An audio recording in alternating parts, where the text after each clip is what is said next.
Okay, X, I need your help with this. This is not a CreepyPasta, this is a long read, but I feel like my safety or well-being could very well depend on this. This is video game related, specifically Majora's Mask, and this is the creepiest shit that has ever happened to me in my entire life. Having said that, I recently moved into my dorm starting as a sophomore in college, and a friend of mine gave me his old Nintendo 64 to play. I was stoked, to say the least. I could finally play all of those old games from my youth that I hadn't touched in at least a decade. His Nintendo 64 came with one yellow controller and a rather shoddy copy of Super Smash Bros. And while beggars can't be choosers, needless to say, it didn't take long until I became bored of beating level 9 CPUs. That weekend I decided to drive around a few neighborhoods about 20 minutes or so off campus, hitting up local garage sales hoping to score some good deals from ignorant parents. I ended up picking up a copy of Pokemon Stadium, GoldenEye, fuck yeah, F-Zero, and 2 other controllers for $2. Satisfied, I began to drive out of the neighborhood, when one last house caught my attention. I still have no idea why it did. There were no cars there, only one table was set up with random junk on it. But something sort of drew me there. I usually trust my gut on these things, so I got out of the car, and I was greeted by an old man. His outward appearance was, for lack of a better word, displeasing. It was odd.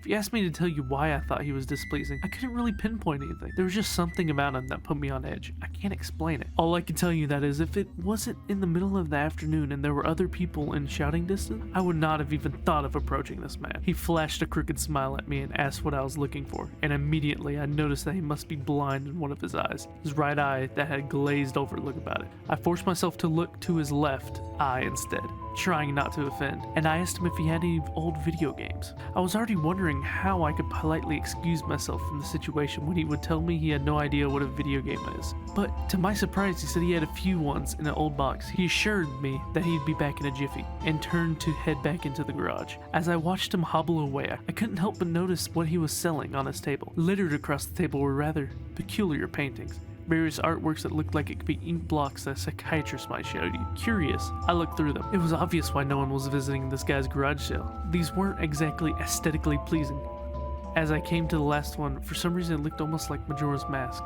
The same heart-shaped body with little spikes protruding outwards. Initially I just thought that since I was hoping to find that game at a garage sales, some Freudian bullshit was projecting itself onto the ink blocks. But given the events that happened afterwards, I'm not so sure about it now. I should have asked the man about it. I wish I would have asked the man about it. After staring at the Majora-shaped blot, I looked up and the old man was suddenly there again, arm's length in front of me, smiling. I'll admit I jumped out of reflex and I laughed nervously as he handed me the Nintendo 64 cartridge. It was a standard gray color, except that someone had written Majora on it in black permanent marker.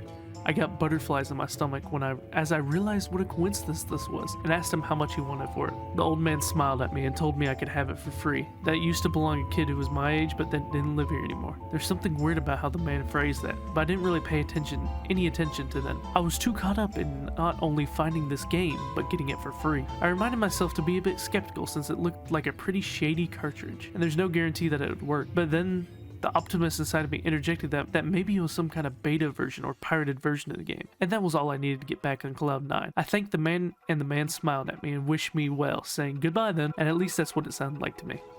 All the way in the car ride home, I had a nagging doubt that the man had said something else. My fears were confirmed when I booted up the game. To my surprise, it worked just fine, and there was one save file named simply Ben.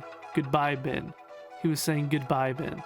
I felt bad for the man, obviously a grandparent and obviously going senile, and I, for some reason or another, reminded him of his grandson Ben. Out of curiosity, I looked at the save file. Eyeballing it, I could tell that he was pretty far in the game. He had almost all the masks and 3/4 remains of the bosses. I noticed that he used an owl statue to save his game. He was on day 3 and by the Stone Tower Temple, with hardly an hour left before the moon would crash. I remember thinking that it was a shame that he'd come so close to beating the game but never finished it. I made a new file named Link out of tradition, started the game, ready to relive my childhood. For such a shady looking cartridge, I was impressed at how smoothly it ran, literally just like a retail copy of the game. Save for a few minor hiccups here and there, like textures being where they shouldn't be, random flashes of cutscenes at odd intervals, but nothing too bad. However, the only thing that was a little unnerving was that the times NPCs would call me Link, and other times they would call me Ben. I figured it was just a bug, a fluke in the programming causing our files to get mixed up or something. It did kinda creep me out after a while. It was around after I'd beaten the Woodfall Temple. I regrettably went into the save file and deleted Ben, and intended to preserve the file out of respect for the game's original owner. It's not like I needed 2 files anyway, hoping that would solve the problem. It did, and it didn't. Now NPCs wouldn't call me anything. Where my name would be in the dialogue, there was just a blank space. My save file name was still Link though. Frustrated and with homework to do, I put the game down for a day. I started playing the game again last night, getting the lens of truth and working my way towards completing the Snowhead Temple. Now, some of you hardcore Majora's Mask players know about the 4th day glitch. For those who don't, you can Google it, but the gist of it is right as the clock is about to hit 000 on the final day, you talk to the astronomer and look through the telescope. If you time it right, the countdown disappears and you essentially have another day to finish whatever you're doing. Deciding to do that glitch to try and finish the Snowhead Temple, I happened to get it right on the first try, and the time counter at the bottom disappeared. However, I pressed B to exit the telescope, and instead of being greeted by the astronomer, I found myself in the Majora's boss room at the end of the game, the Troopy boxed-in arena. Staring at Skull Kid hovering above me, there was no sound, just him floating in the air above me, and the background music, which was regular for the area, but still creepy. Immediately, my palms began to sweat. This is definitely not normal. Skull Kid never appeared here. I tried moving around the area, and no matter where I went, Skull Kid would always be facing me, looking at me, not saying anything. Nothing would happen though, and this kept up for around 60 seconds. I thought the game had bugged or something, but I was beginning to doubt that very much. I was about to reach for the reset button when text appeared on my screen. You're not sure why, but you apparently had a reservation. I instantly recognized that text. You get that message when you get the room key from Anju in that stockpot inn, but why is it playing here? I refused to entertain the notion that it was almost as if the game was trying to communicate with me. I started to navigate the room again, testing to see if it was some sort of trigger that enabled me to interact with something here. Then I realized how stupid I was. To even think that someone would reprogram the game like this was absurd. Sure enough, 15 seconds later, another message appeared on the screen. Again, like the first one, it was already a pre-existing phase. Go to the lair of the temple's boss, yes or no? I paused for a second, contemplating what I should press and how the game would react. I realized that I couldn't select no. Taking a deep breath, I pressed yes, and the screen faded to white with the words "Dawn of a New Day," with the subtext I beneath it. Where I was ported to filled me with the most intense sense of dread and impending fear I'd ever experienced. The only way I could describe the way I felt is having the feeling of inexplicable depression on a profound scale. I'm normally not a depressed person, but the way I felt here was a feeling that I didn't even knew existed. It was such a twisted, powerful presence that seemed to wash over me. I appeared in some weird Twilight Zone version of Clock Town. I walked out of the clock tower as you normally do from the start of day one, only to find all the inhabitants gone. Usually with the 4th day glitch, you could still find guards and dogs that run around outside the tower. This time they were all gone. What replaced them was an ominous feeling that there was something out there in the same area as me that was watching me. I had 4 hearts to my name and the hero's bow, but at this point I wasn't even considered for my avatar. I felt that I personally was in some kind of danger. Perhaps the most chilling thing was the music. It was the Song of Healing, ripped straight from the game itself, but played in reverse. The music would get louder, building up so as if you should expect something to pop out at you, but nothing ever did, and the constant loop began to wear on my mental state. Every now and then, I would hear the faint laugh of the happy masked salesman in the background. Just quiet enough so that I wasn't sure if I was just hearing things, but just loud enough to keep me determined to find them. I looked in all 4 zones of Clocktown, only to find nothing. No one. Textures were missing. West Clocktown had me walking on air. The entire area felt broken, hopelessly broken. As the reverse Song of Healing repeated for what must have been the 50th time, in the middle of South Clocktown, realizing that I had never felt so alone in a video game before. As I walked through the ghost town, I don't know whether it was the combination of out-of-place textures and atmosphere and the haunting melody of the once peaceful and soothing song being butchered and distorted, but I was literally on the verge of tears and I had no idea why. I hardly ever cry. Something had gripped me here, and this powerful sense of depression was both foreign and crippling. I tried leaving Clocktown, but every time I attempted to zone out, the screen would fade to black and I would just zone into another part of Clocktown. I tried playing my ocarina to escape, and I did not want to be here, but every time I played the Song of Time or the Song of Soaring, it would only say your notes echo far, but nothing happens. By this point, it was obvious the game didn't want me to leave. I had no idea why it was keeping me here. I didn't want to go inside the buildings. I felt that it would be too vulnerable there to whatever I was terrified of. I don't know why, but I came up with the idea that maybe if I drowned myself at the laundry pool, I could spawn somewhere else and leave this place. As I zoned in and ran towards the pool, that's when it happened. Link grabbed his head and the screen flashed for a brief moment. The happy masked salesman smiling at me. Not Link, me, with Skull Kid screaming in the background. From the Link statue from playing the song of Elegy of Emptiness, I screamed as the thing just stared back at me with that haunting facial expression. I turned around and ran out and back into South Clocktown. And to my horror, the fucking statue followed me, and the only way I can compare this to is the weeping angel from Doctor Who. Every so often, at random intervals, the animation would play of the statue appearing behind me. It was like this thing was chasing me, or I don't even want to fucking say it, haunting me. By this point, I was on the verge of hysterics, but not even once did I thought of turning off the console occur to me. I don't know why, I was so wrapped up into it. The terror felt so real. I tried to shake the statue, but it would literally appear right behind me every single time. Link started to make weird animations that I'd never seen him do before. He would flail his arms around or spasm randomly. And the screen would cut to that happy mask salesman smiling again for a brief moment before I was face to face with the fucking statue again.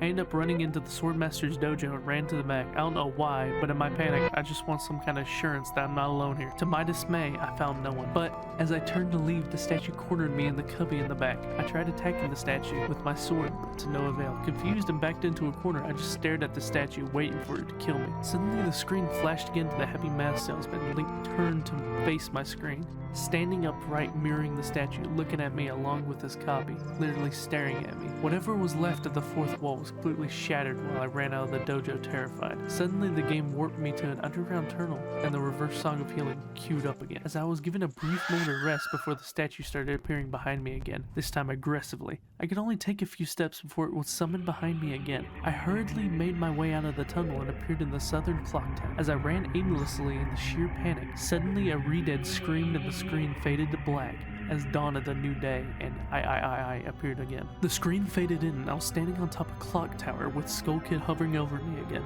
Silent, I looked up at the moon, and the moon was back, looming just meters above my head. But the Skull Kid just stared at me hauntingly with that fucking mask. A new song was playing.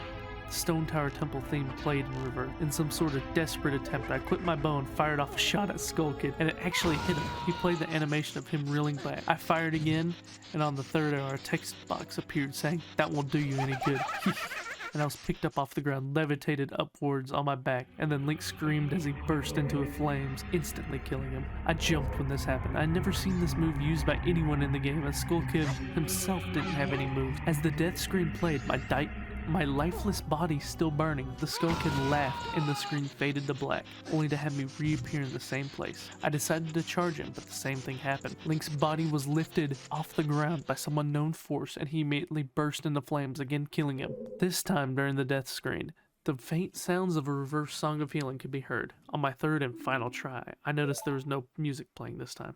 That all there was eerie silence. I remembered that in the original counter with Skull Kid, you're supposed to use the Ocarina to either travel back in time or summon the giants. I attempted to play the Song of Time, but before I could hit the last note, Link's body once again horrifically exploded into flames. He died. As the death screen neared its end, it began to chug, as if the cartridge was trying to process a lot of something. And the scream came too. It was the same scene as the first 3 times, except this time Link was lying on the ground in a dead position. I had never seen in the game before. His head tilted towards the camera with the Skull Kid floating above him. I couldn't move, I couldn't press any button. All I could do was just stare at Link's dead body.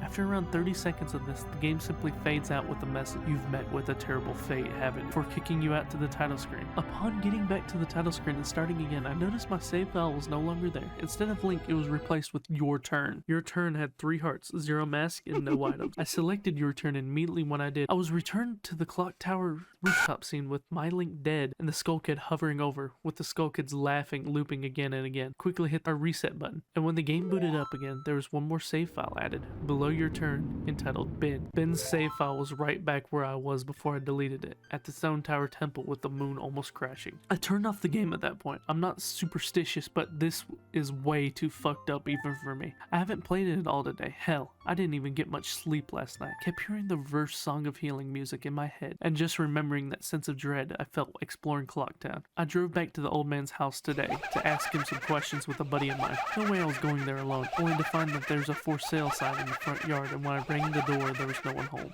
So now I'm back here writing down the rest of my thoughts and recording what happened. Sorry if some of this has grammatical errors or whatnot. I'm running on no sleep here. I'm terrified of this game. Even more so, I'm relieved. Now that I relived it a second time writing all this down, I feel like there's still more to it than meets the eye. There's something calling me to investigate this further. I think Ben is something in this equation. I don't know what. And if I could get a hold of that old man, then I will be able to find some answers. I need another day or so to recuperate before tackling this game again. It's already taken a toll on my sanity, I feel like. But next time I do this, I'm going to be recording my footage all the way through. The idea to record only came to me towards the end, so you see the last few minutes of what I saw, including Skull Kid and the LAG statue. It's on YouTube here. I'm going to stay in this thread for a little while longer before I fall asleep to answer any questions you might have, or hopefully listen to your ideas or theories to help me shed some light into this, or maybe things that I should try to do. I think I'm going to play Ben's file tomorrow to see what happens. Maybe I was supposed to do that all along, but I don't believe in paranormal shit. This is a little fucked up. Maybe this Ben guy is really good hacker/programmer. I don't want to think about the alternatives if he isn't. That's the end of the copy paste. I'm hoping that maybe this is some kind of running gag that the developers had, and that others had gotten